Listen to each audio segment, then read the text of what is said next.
Siswi sekolah di Sampang, pada saat dia ujian nih, melahirkan guys. Pada saat ujian dia,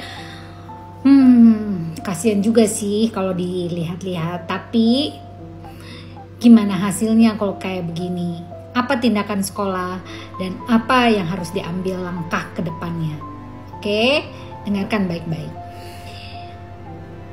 Melahirkan adalah sebuah proses kelahiran, yaitu dari mana asalnya bisa sampai dia hamil, seperti itu.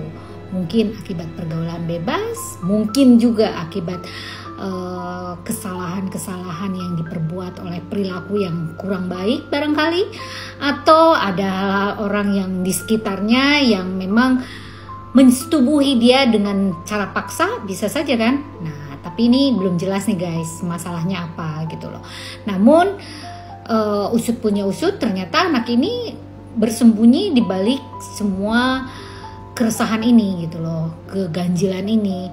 Orang tuanya pun juga tidak tahu bahwa dia sedang hamil gitu ya.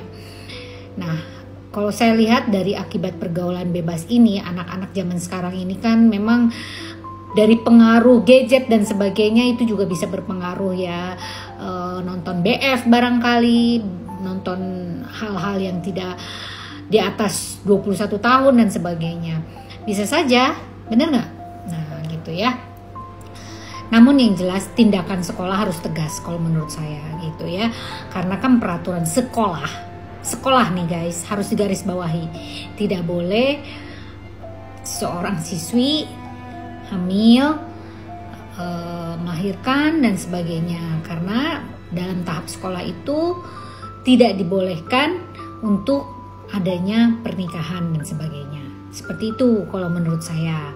Karena ada hal-hal aturan-aturan baku nih ya, kecuali mungkin kalau dia sudah kuliah ya itu beda lagi. Tapi kalau masih di bangku sekolah SMA gitu, SMP ya tetap harus mengikuti aturan yang ada.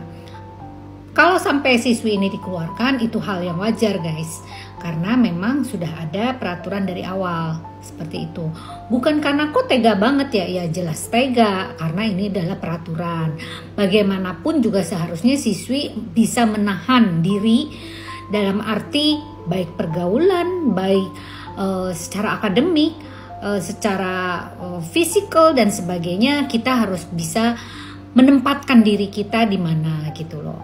Nah, jadi menurut saya ya silahkan bersikap tegas agar yang lain tidak mengikuti langkah dia gitu, karena ini bisa menjadi bahan itu yang diikuti nantinya oleh teman-temannya gitu kalau dibiarkan dan tidak ada tindakan tegas dari sekolah seperti itu.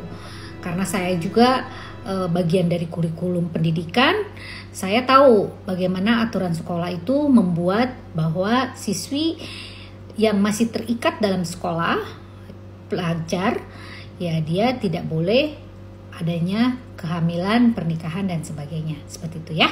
Oke, salam Lita Gading. Siswi kelas 10 tersebut sedang mengikuti ujian semester untuk kenaikan kelas. Namun di tengah ujian berlangsung, siswi tersebut tiba-tiba diketahui sudah melahirkan seorang bayi hingga suasana ruangan ujian menjadi heboh. Siswi yang melahirkan mengalami pendarahan, kondisi tubuhnya tidak stabil sehingga langsung dibawa ke mobil ambulans untuk melakukan tindakan medis di puskesmas Kemuning. Sebelumnya siswi tersebut belajar seperti siswa lainnya, ia tidak dicurigai memiliki tanda-tanda akan adanya kehamilan. Siswi yang melahirkan kini sudah dirujuk ke rumah sakit Sampang serta masih dalam pengawasan medis. Sampai dilahirkan dalam kondisi selamat dan sudah dibawa oleh pihak keluarganya. Tidak ada tanda-tanda untuk mengarah kehamilan, tidak ada tanda-tanda untuk mengarah melahirkan. Itu informasi dari hampir semua guru seperti itu setelah saya. Kondisi terakhir setelah melahirkan seperti apa? Untuk sekarang, ya alhamdulillah informasi terakhir bayinya sehat, sudah dibawa pulang, dan untuk siswi atau ibunya itu sementara masih di rumah sakit. Hingga saat ini pihak kepolisian Polres Sampang masih melakukan penyelidikan.